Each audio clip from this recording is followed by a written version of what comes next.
Hello, everyone. Welcome to Womanosity for Women with Curiosity, like me and you and my remarkable guest today. This is Tadia Rice coming to you every week on Woman Radio with remarkable women who are making history, changing history, and sometimes correcting history. I have with me in the studio KAT Brady, who is a community advocate for justice, bringing many different community voices together. And most of those voices have rarely been heard. She works to increase civic literacy, public participation, and to reform public policy, especially in one area that is very close to my heart, the area of women who are incarcerated, women in prison. And she and I have worked together for about 10 years while I've been doing my volunteer work for the women of Hawaii in Hawaii's only women's prison. But KAT not only works with women and men in prison, but also environmental issues, cultural issues, and other social justice issues. She does this not only in the United States with a focus on Hawaii, but also around the world. KAT deeply embraces Hawaiian cultural beliefs and values of aloha, much like I do. And she especially expresses her love for the land, and in Hawaii, we call the land Aina. It's our love of this land, a land that once was a sovereign nation, stolen away, but ever in our hearts.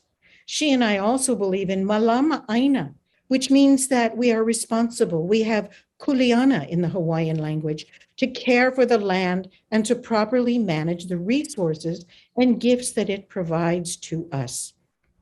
These values drive her passion for positive social change, and I support her completely. As the coordinator for the Community Alliance on Prisons, KAT has received numerous awards. She's particularly proud to have been the recipient of the 2003 National Association of Hawaiian Civic Clubs Kako'o'o o Kalaniana Ole Award, which recognized her as the outstanding non-Hawaiian for service to the Hawaiian community. And we'll find out what that means to her. She's also received 2 awards from the Interfaith Alliance of Hawaii for engaging in community nonviolent action and also mobilizing for juvenile justice. The Hawaii State Senate recognized KAT for her social justice advocacy, and the Hawaii Friends of Civil Rights presented her with the Martin Luther King Jr. Friends Award and Justice Society Group of the Western Society of Criminal Justice. We're going to find out how and why this firebrand is one of the most active activists I've ever met. And she seeks justice and she works tirelessly for prison reform in America. Welcome, KAT Brady. Aloha, and thank you so much for inviting me, Tadia. I'm really excited to be here and have this conversation. So important for the whole world. Well, we are excited too, because the whole world is listening. So you are not only speaking to people in Hawaii and the entire United States, but South Africa, the rest of the mother continent, Europe, Asia, Australia, the South Pacific, and we are so pleased to have you with us today. As an independent woman who's done so many things, you are a role model as a warrior for justice. You've done so many things, and we're going to cover that today. Now, I know you were born in the Bronx in New York City, and you were the 4th of 5 kids. You grew up in the 60s, much like me, but as a small kid, were you already thinking about justice issues? Yes, I was always the smallest kid on my block, and always the one defending everybody.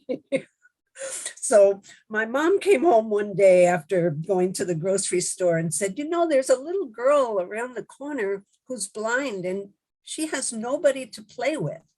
So I was kind of the social director, and I organized our block and said, okay, we're going to go and visit Leanne.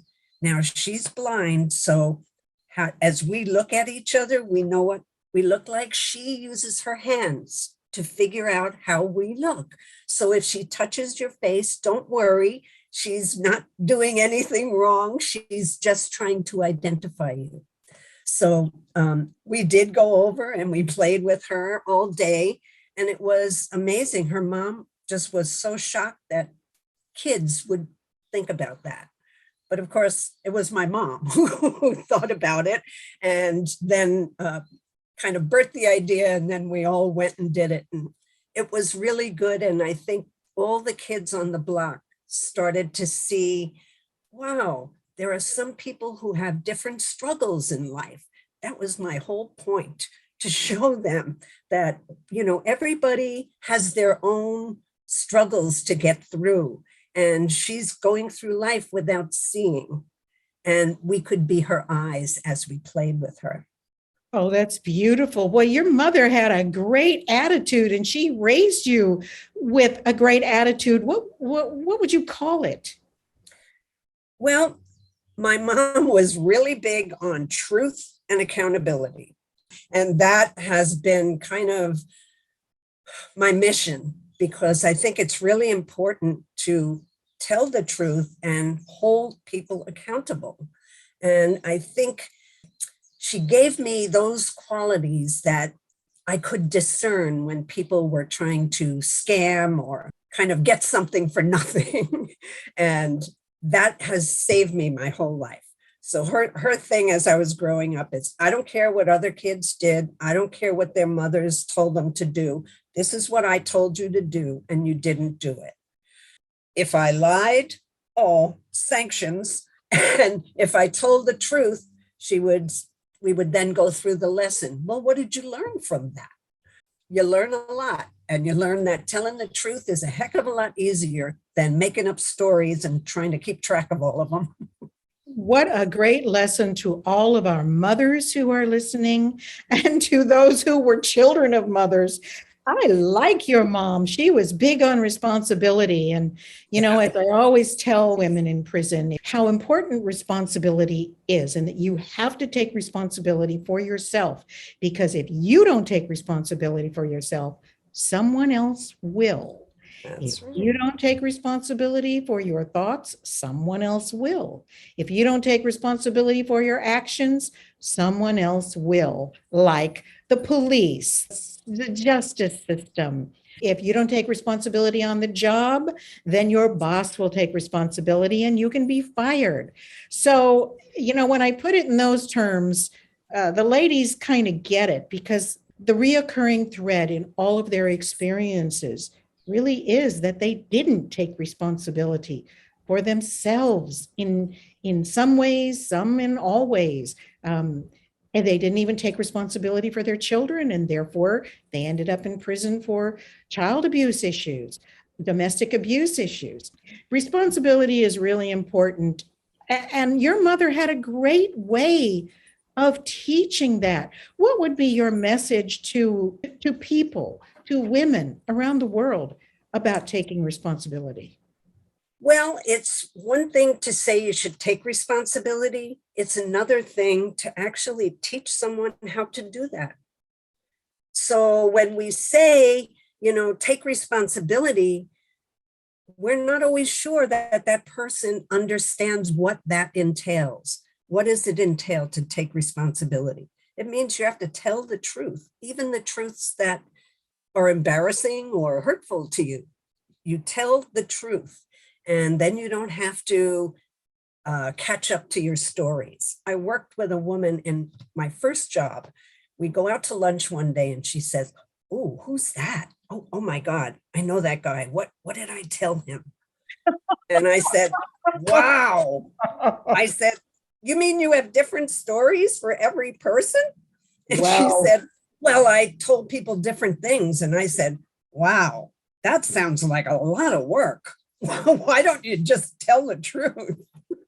That is so true. Lies do have a way of catching up to you. Oh, And yeah. then, and it can betray confidences. It can crush relationships. It can end a marriage. I mean, there's Yes. so many things that lying can do. So is that the upshot? Don't lie? Well, I think the upshot is really to understand yourself and your motivations. And, you know, well, people are incarcerated. That is one of the things that they purport to teach people. how to take responsibility. Teaching responsibility is best when it's modeled. So when you teach somebody in a class about responsibility and taking responsibility, and then they come out of that class and they see misconduct by officials, it's very difficult for them to understand, what is this? There are two systems, or what is it? How come they get away with it and I'm locked up? What's going on?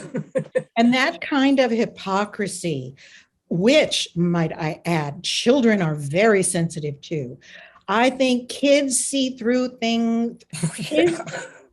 Children see through adults more than we know or want to acknowledge. And hypocrisy is something that drives the decline of relationships in systems.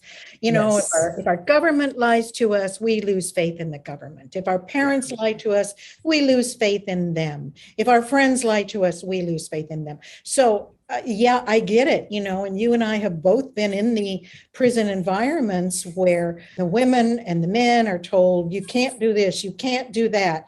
And then the guards, the warders, well, they do whatever they want. So why then should you listen to them after that? So that creates a hostile environment, an environment where there is no trust. And the last place you want to have no trust is in a prison. Yeah. And one of the things I find really interesting is people who know their rights, people who actually have looked at the policies and procedures.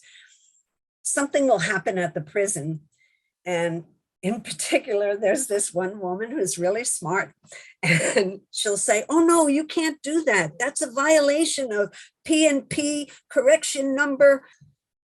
She is not a big favorite there. I'm sure she's not, but it's so good she does it, and that she shows and tells and models for the other women how to stand up for yourself. She is taking responsibility, whether she's popular among the authorities. Well, no, she won't be, but what else should she do? She can't get walked over. Yeah, she spends a lot of time in the hole, lockdown. Which, what does that mean for our listeners, in the whole lockdown? In the whole means lockdown. It means you're taken out of general population. You're put into solitary confinement. Probably the worst thing you could do for a human being. Women especially have a lot of issues with depression and things like that.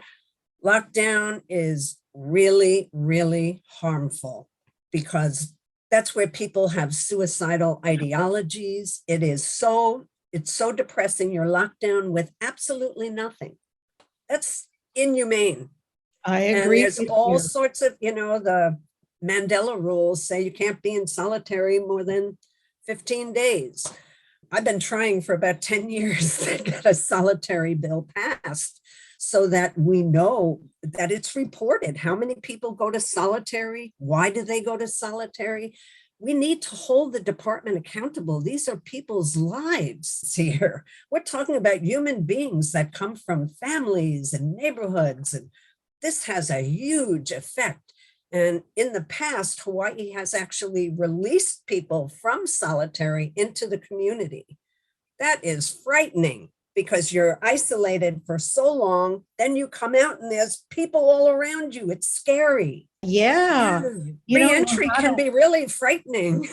Yeah, re-entry. Well, you've been involved in re-entry probably longer than anyone else in Hawaii. And I tell you, you have the light in you, KAT Brady.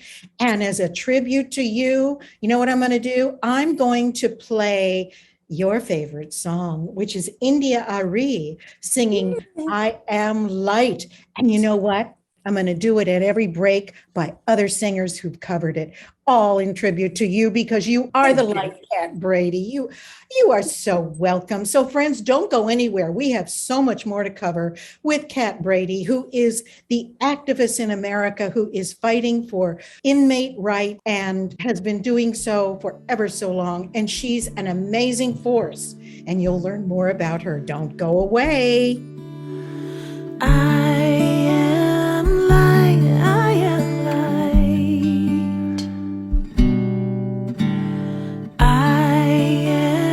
light, I am light. I am light, I am light. I am light, I am light.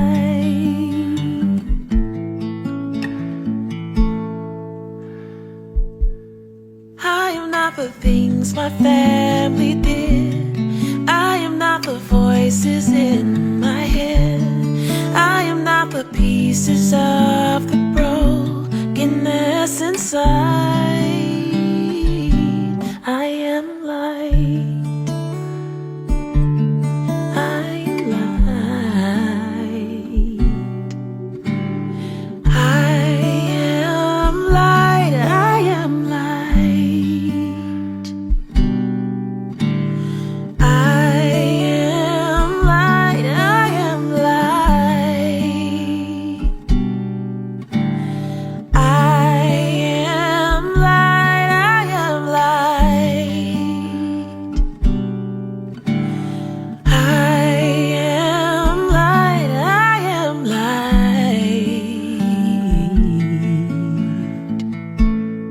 I'm not the mistakes that I have made, or any of the things that cause me pain. I am not the pieces of the dream I left behind. I am light. I am light. I am light. I am light.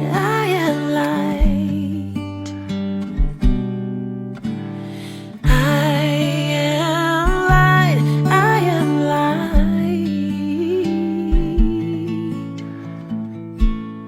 I am not the color of my eyes.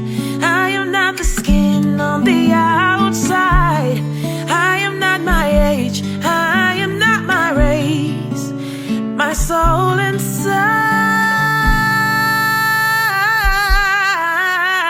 is all light. Ooh. I am light. I am light. I am light. I am light. I am divinity defined. I am the God on the inside. I am a star, a piece of it all. I am light.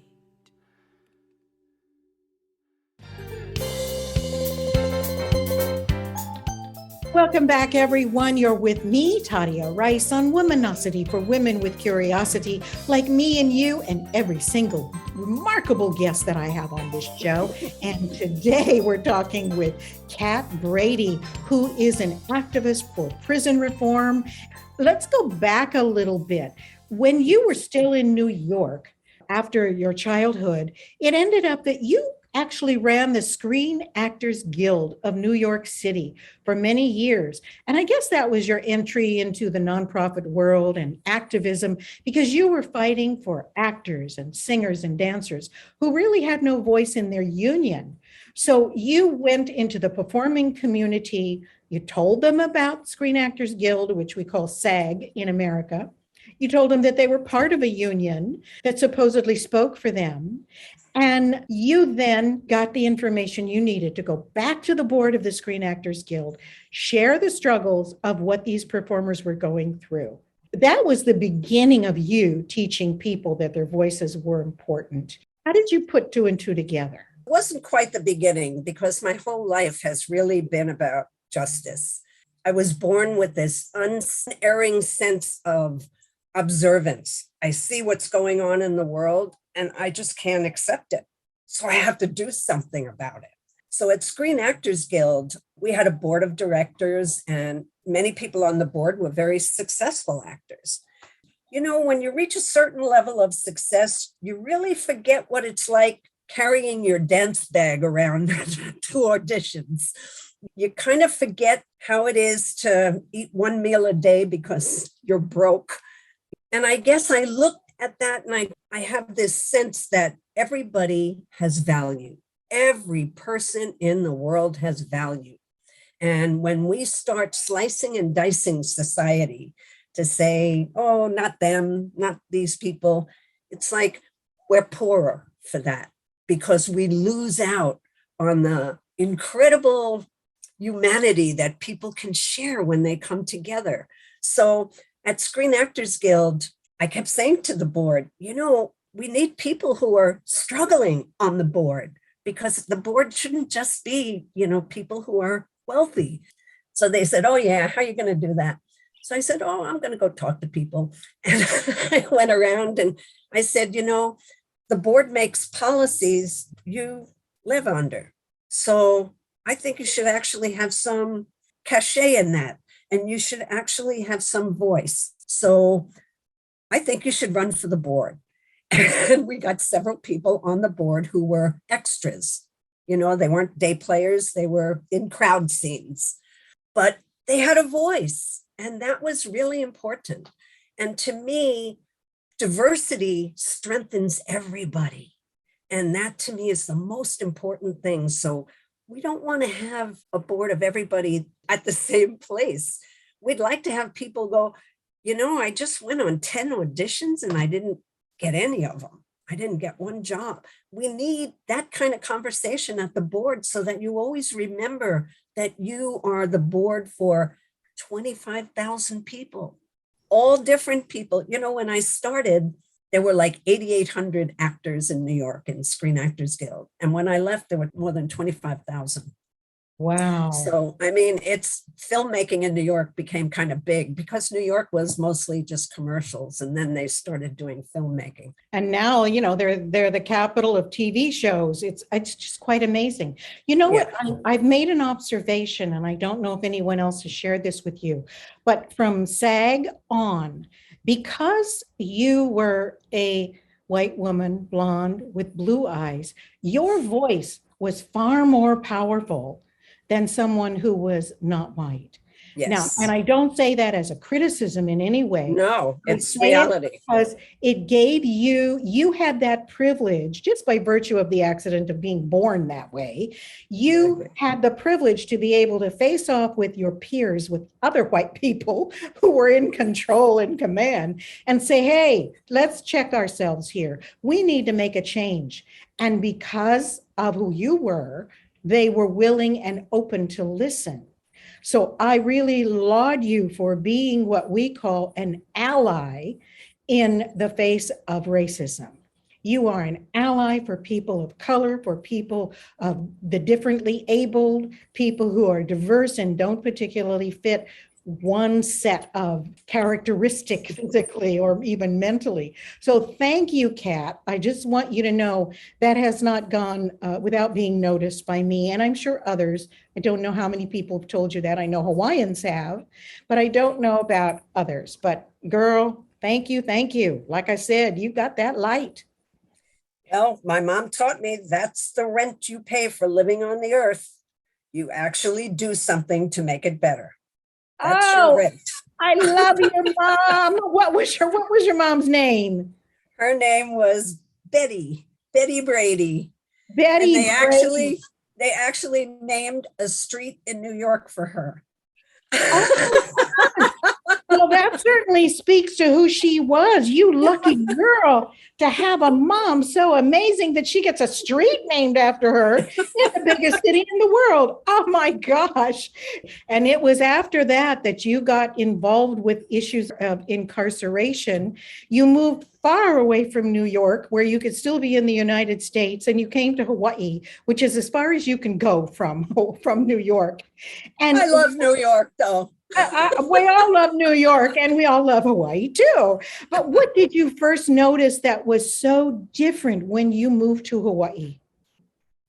Families. One of the first things I noticed was when I was at a shopping center, and I see all these dads pushing their kids in strollers or holding their kids. I was like, wow, you didn't really see that much in New York. It was mostly women taking care of the kids. And here I was really shocked at that. And then as I learned more about the culture, I realized Hawaii is a matriarchal society. The women have say. I really liked that they shared parenting because I hadn't really seen much of that in New York. Yeah, family is very important in Hawaiian culture. Yes. We call it ohana, and that is family. Oh my Yes. gosh, what else did you notice? When I moved here, I took the bus. I either walked or took the bus everywhere. And that was really great because I got to see a lot of things and meet a lot of people. And I got onto a bus that was crowded at kind of the end of a school day, and there were no seats. So I sat sort of in the back, and that's where a lot of kids were. And as I was sitting there, I didn't realize it, but I was the only white person. I heard them say, oh, those blank and howlies. And I thought, wow, I wonder why they're angry. Haole in Olelo Hawaiian really means foreigner, but it has taken on the reference of being white. So Yeah. you heard Hawaiians talking about those haole people, the white people. Okay, so I just want to put that in perspective. Yes. So I did a lot of research and a lot of studying, and I understood what was going on. They were building a homeless shelter, a center with little cottages. So I went over there and said, who's in there? And can I come and teach people? Do people need to learn how to read and write? Thinking that it would be just the kids. And no, most of my students had gone through like junior year of high school and really couldn't read. So I started with the book, and then I put the book away and said, you know what?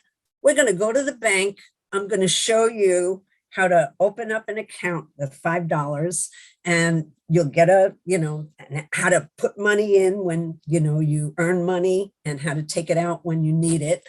And then we went to the grocery store and we shopped, and then they counted the change to make sure that the change was so practical things that could help them in life. Yes, life skills. We should all be so lucky to be taught life skills. Not everyone gets that, especially in marginalized communities. Oh my gosh, you have so many stories to tell. So you were then teaching Hawaiians who'd been pushed off their own lands, and that's when you started teaching literacy. That's just amazing. When you learn to read, you can do anything. Oh, the world is open. Absolutely. The world is open, so says KAT Brady, who has the light in her. And once again, we are going to be reminded of that by Jay Simone and Crystal Dotson, who are going to share their cover of I Am Light. And then we're going to come right back and we're going to get deep into prison life and incarceration. Don't go anywhere, my people.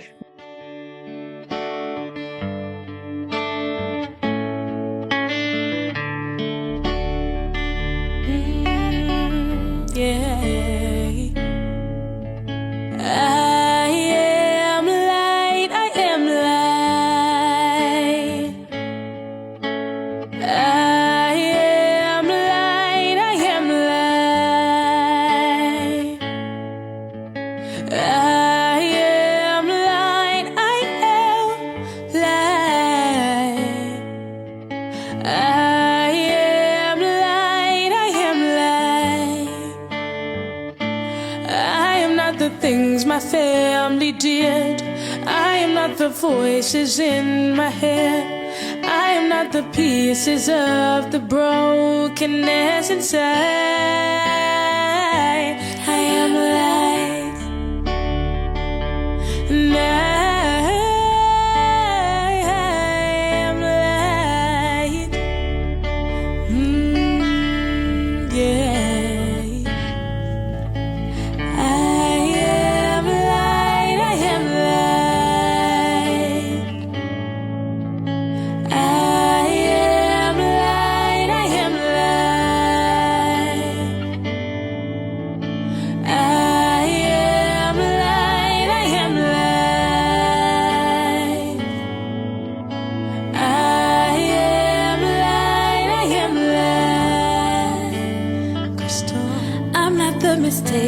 I have made, or any of the things that cause me pain. I am not the pieces of the dream I left behind. I am light. I am light. I am light. I am light.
Welcome back, everyone, to Womanosity for Women with Curiosity. I'm Tadia Rice, and I'm so happy you're with me today because I'm with KAT Brady, who is one of the most remarkable women I have ever met.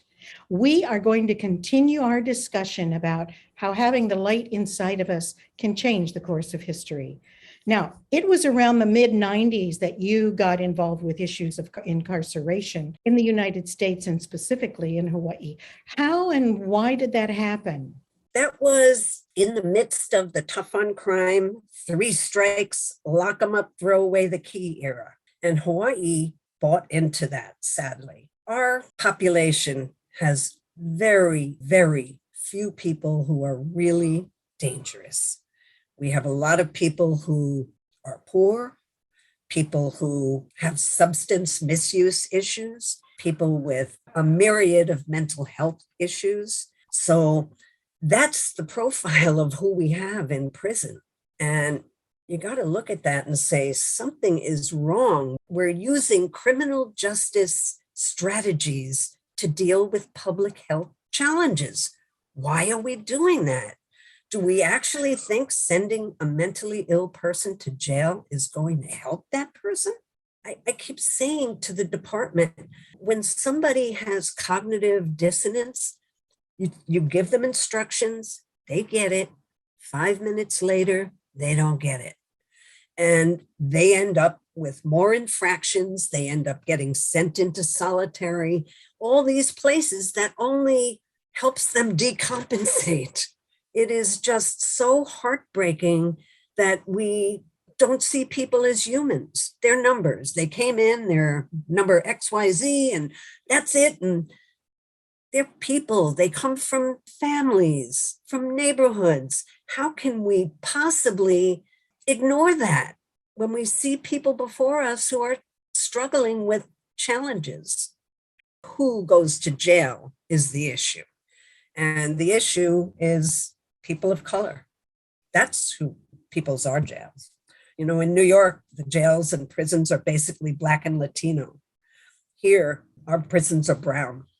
People from Micronesia, other places in the Pacific, Native Hawaiians, it's really shameful. The first time I ever went into the women's prison, I was with a social worker, and we're walking through the prison, and this a girl came up to her and said, "Today's my 20th birthday." I almost burst into tears.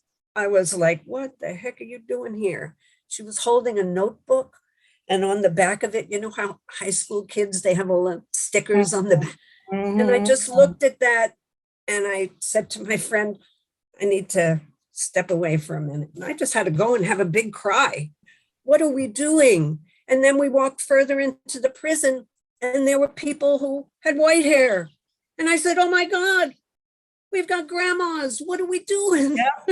Yeah. I mean, so all of that was just the hugest awakening to me. And in the women's population, it's the majority are Native Hawaiians. And there's all these rules. When one module is going to eat, another module might be coming down, and it might be somebody's mother or daughter. They are not allowed to hug. Yeah, or touch. Yeah. Yes, I'm always in trouble. They always tell me, Kat, stop hugging the people. And I'm like, I'm sorry. We're in Hawaii. It's how we greet each other. You know, in 1985, and I suspect that this is probably the time you were just referring to, you created the Community Alliance on Prisons. Then in 1985, Hawaii had the lowest crime rate. But now it's so disproportionate. When you had that conference for community solutions, 250 people turned up, and you did not expect that at all. You thought maybe 50 people. Well, justice and politics don't always work, right? Because like you say, laws are punitive and people serve long, idle time, not learning much of anything, just being punished. You know, the rules are kind of made by the suits. They are never going to have to follow those rules, right? Right. Men are making the rules for women. That are just so insane, right? If somebody is community custody, they've shown you that they can live in the community, and yet they're waiting for $219 a day. Almost $80,000 a year we spend. What are we doing? So whenever I'm at a conference and somebody from the state says, oh, we have no money, I'm always going, oh, I know where the money is. I know where the money is. Kat, how much is the average cost to house an inmate in Hawaii and even other states? Hawaii is super expensive. Ours is $219 a day, which comes out to $79,935 a year per person. I would say, because I've been looking around the country, it's roughly 30, 40,000, maybe 50,000 in some jurisdictions. But for $80,000 a year, people should not be living in squalor. Wow. And it's true. And you know what's so ironic about this? The national average for American schools only spend about $12,000, $13,000 to teach children. That's what it costs for a child in public school. Our tax dollars pay about $12,000 or $13,000 per year per child. Whereas our prisoners, the average is at least $65,000. And here in Hawaii, what did you say it was? It was almost 80. Almost 79,930. Oh my gosh. And it's American taxpayers who pay this. They pay almost $80 billion toward annual prison costs every year. Yet they don't even think about it, and they don't understand where the money goes. They don't know where the money goes. It's sad because it's a very non-transparent prison industrial complex that we have. So I would like to know, just kind of changing from the dollars and cents, what really is it that takes them to prison? Drugs, drug-involved crimes, alcohol, child abuse? Mostly drugs. Drugs, yeah. Wow. And it's because we have this myth that women can just do everything. You know, you can take care of the home. You can get the kids ready for school. You can pack their lunch. You can have a full-time job. You know, you can then go to work and then take them to piano lessons and then it's like, come on, that's inhumane. I mean, how can somebody actually do all those things and do them well? And I think there's this myth that that is the job of women. That's your job. You're supposed to be doing this and stop complaining. You know, to me, I look at that and I go, wow, one thing COVID has shown, all these men who've had to work at home, they're like, oh my God, the kids, they're all over. I'm like, yeah, they're your kids. You made them. And they're distracted. Oh, I'm sorry, my kid's here. And I'm like, do you realize that your wife has been doing 10 things at one time? Yeah, doing them well. Yeah. So this myth is true for sure. And, you know, Hawaii is the methamphetamine capital on the planet. Very similar to South Africa. South Africa has tick, which is also methamphetamine. So it's not surprising when we see our beautiful women in prison that have no teeth, who have pockmarked faces, who look like they have been in a concentration camp, some of them, or they are mentally, intellectually disabled, and they don't even understand what's going on around them. It's a very, very sad circumstance. I was talking with a guy who he had, I think, like 4 kids. His wife got hurt and she was on prescription medication. And when the prescription, you know, she couldn't get it anymore, she started using meth and she got incarcerated. He goes and visits her in prison and he says to her, do you still love me? And she said, don't ask me that. And he called me up. He was in tears. What did that mean? I said, it means she can't go there because she will never be able to do her time if she keeps thinking of all the things she's missing. Understand, this is not about you. It is about the situation that she is in, and she is trying to cope. And sometimes women, sometimes men, but mostly women, they want to numb themselves. They don't want to think about their families because it's so painful. Absolutely. This is all the more reason why we need you, KAT Brady, and your light. Speaking of which, we got to take a break and come back, but I want to play another cover of I Am Light, and this time by Ashley Amber. Enjoy, folks, and we'll be right back, so don't go away.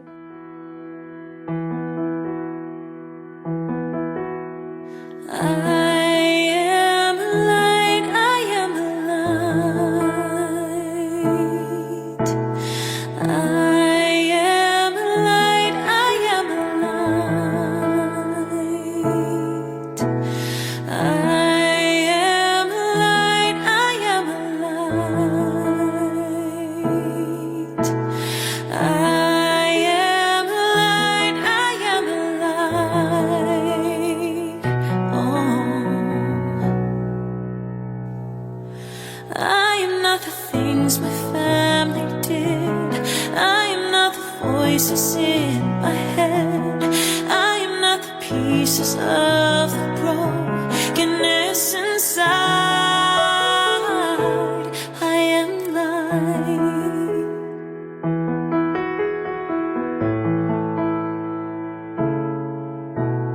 I am light. I am light.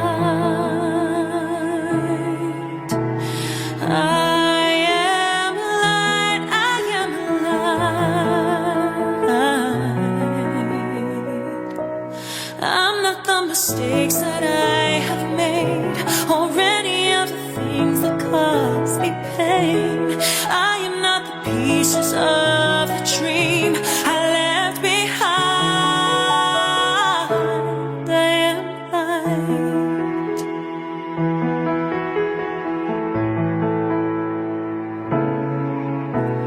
I am light. I am light. I am light. I am light,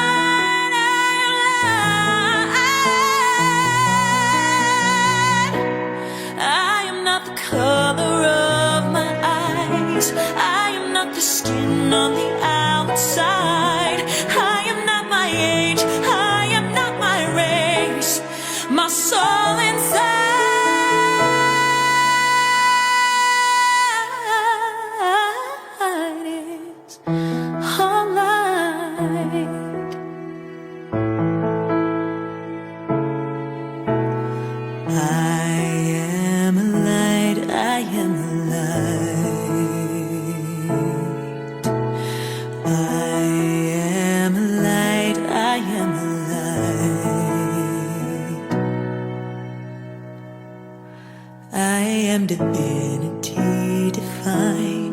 I am the God on the inside.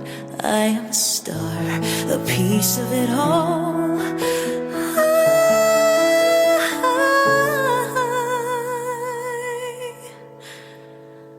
I am light.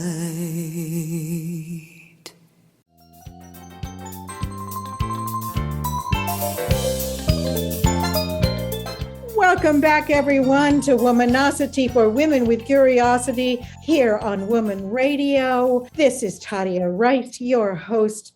So happy to have my friend KAT Brady in the studio with me. She has been a firebrand. She has been a warrior for women and for justice. Can you tell us some success stories about women you've worked with? The women are so amazing. You know, men seem to stuff their emotions down. The women are like right out there and they'll tell you what's going on, which is wonderful. So there are two particular women who, one I've known more than 20 years. She is an amazing person who went to prison for drugs. While she was in prison, she really started talking to the other women, and she became a certified substance abuse counselor. She started running classes at the women's prison. And women I know who had been in and out of prison several times for drugs said to me, you know what? This is the first time I actually got it. And it was because she walked that path. She knew it. She lived it. And she was amazing. And so many women really just got healed, I would say, because of her. She then got a job. She moved out of Hawaii, got a job in Texas, and, was promoted to like a bigger job in the Justice Department of Texas. And she's just amazing. And this is a person who many had given up on, but I knew she had something really amazing. So she's terrific. She had that light. You ignited a candle. Yeah. And the other woman was married and had 4 kids. Her husband started playing around and he left one day. When he left, she found out they were 6 months in arrears for rent and they got evicted. So she got 2 of the older kids her family took. She and the 2 younger kids became houseless. She was severely depressed, started using drugs, got reincarcerated. She ended up going to college. She became a licensed social worker. She is amazing. So, KAT, who are your heroes? Well, my mom is one of my biggest heroes. She's just amazing. I can see why. Betty Brady is amazing. Yeah. And Queen Liliuokalani, her grace under pressure is something that I strive for. I have not gotten there yet. She was so graceful. Oh my goodness. I did a whole show with Galen Quinn. The whole show was about the Queen. So yes. For those who don't know who Queen Liliuokalani was, please look on my YouTube channel, Womanosity Radio, and take a listen to Galen Quinn, who was the author of The Last Aloha, who actually chronicled the Queen's life. And yeah, a major hero. Absolutely. I agree with you. Yeah. Oh my gosh. And then my other hero is Angela Davis. We were so lucky to have her here in Hawaii. And I was so lucky to meet her on several occasions. Oh, yeah. Good. Oh, I envy you. She's just really amazing. And for somebody who's walked through so much darkness, she is just full of light. And yeah. I just love her. She walked through fire, that's for sure. So how do you walk in the world? Try to tread lightly, but purposefully. I like that. I like that. Oh, we should all walk like that. So what would you say is your biggest achievement to date, KAT? Well, I've written several bills, legislation that became law. Parity for female offenders, the Reentry Act, several others. But this year during COVID, I was banging on the department to give people inside information because there's so much disinformation and they don't have access to information like we do here. They can't surf the internet. I said, what kind of, educational program are you giving people? What kind of information do they have about COVID, about the vaccine? Oh, we have a robust educational system. I said, oh, good, send me copies. Well, my answer was no copies ever came. So I created something called the Straight Scoops on Vaccines. And it was the first time that the prison actually distributed something that came from the community. It has been translated into 8 languages. It's gone all over the Pacific. So, I'm getting calls I just got an email from somebody from California saying, would you like me to translate that into Chinese? I was like, yeah. Oh, fantastic. Wow, that is a big achievement, I tell you. Tell me about what is the greatest challenge or reward of having been and still being a community organizer? I think the greatest challenge is when people who you believed were allies actually sell you out. The rewards are seeing people really reach their highest potential. That to me is, I could die that day because I knew that everything was good. Oh. So what is it that you really hope to do for incarcerated women, and how can you achieve it? Through better social policies. That incarceration is the result of failed social policies. Right now we have people living on the street. Why? We have billionaires living in Hawaii. Why do we have people living under bridges? Something is very wrong.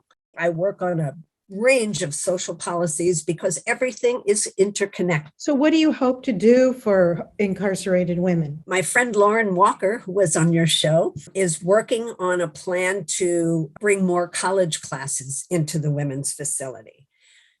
This is something the women have asked for. 20 years ago, we did a survey of the women's prison. There were 241 women at that time inside, and we interviewed probably about 205 of them. The one thing they asked for is they want college classes. And when we showed the department, they said, oh, that's not true. Sorry, but we had some of your staff people on our team.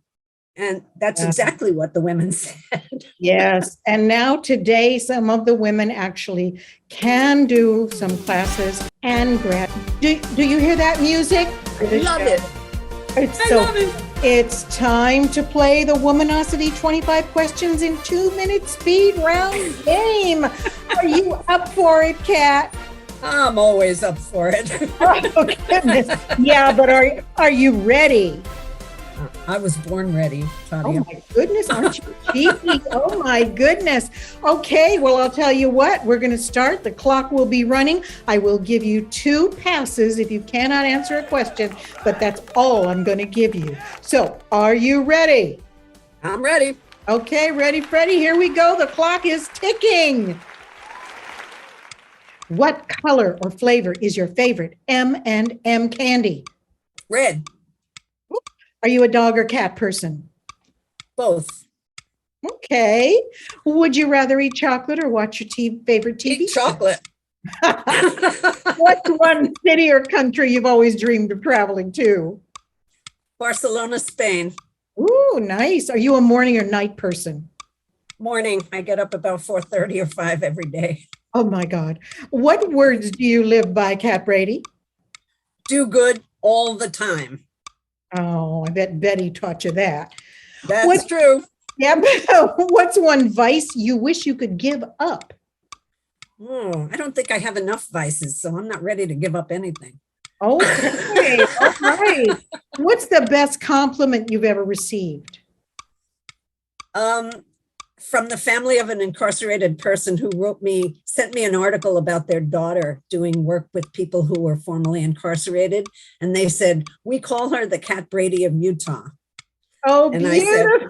I said, wow, I would be really honored if I was called her name. of Hawaii. Oh my God. Well, you are. You're the KAT Brady of Hawaii. You already got it. Oh, goodness. And that's a compliment. How do you start your day? I always look at my garden and I'm grateful. I'm grateful to be alive. Oh, beautiful. When are you most inspired? When people share their stories, they're Mm, sacred to me. They're sacred to me. mm. Well, thank you for sharing yours with me. Food, sweet or savory? Savory. What makes you smile the most? The 2-year-old boy next door. What's one thing people don't know about you? I had cancer. Oh my gosh, I didn't know that about you. Yeah. In the 80s, right before I Wow. moved here. You are a survivor for sure. Congratulations. That is a feat. Wow. I wasn't ready to go anywhere. I can understand that. Now, you've just told the world, so is that okay? Yeah. What's inspiring you in life right now? The people for whom I advocate, I love them. And I learn from them every day. What's the most adventurous thing you've ever done in your life? I did some risky things when I traveled in the Caribbean and went places kind of by myself. Some people thought that was adventurous, and I just thought it was meeting new people. So. How would you define yourself in 3 words? Love, laughter, life. Beautiful. Diamonds or pearls, KAT Brady? I really prefer craft jewelry. Oh, nice. What's something you notice about someone when you first meet them? Their smile and their walk. Oh, their walk. Oh, interesting. Why? Oh, I don't want to take your time, but I really am curious. Because everybody has their own particular gait. And I went through a period of my life where my eyes were really bad and I couldn't really see far away, but I always recognized people from their walk. Oh, how interesting. Oh, my goodness. What's the one talent you wish you had? I wish I wasn't born with the voice of a bullfrog, because I really want to sing like Billie Holiday. Oh, my gosh. What's your favorite color? Red. What color clothing do you wear the most? Black and purple. Okay. What's the cutest thing on planet Earth? Djembe, the 2-year-old next door. He is amazing and just full of light and love. A little drum he is. Yes, he is. KAT Brady, you are so amazing. You are so wonderful. I tell you, I'm so grateful and appreciative that you could spend time with me today, sharing your life story, sharing the incredibly important work that you do with people who are incarcerated all over, whether it's Hawaii or the world, it does not matter. I want to thank you so much for being with me. Thank you, Tadia. And I just want to close by saying we are all phenomenal women.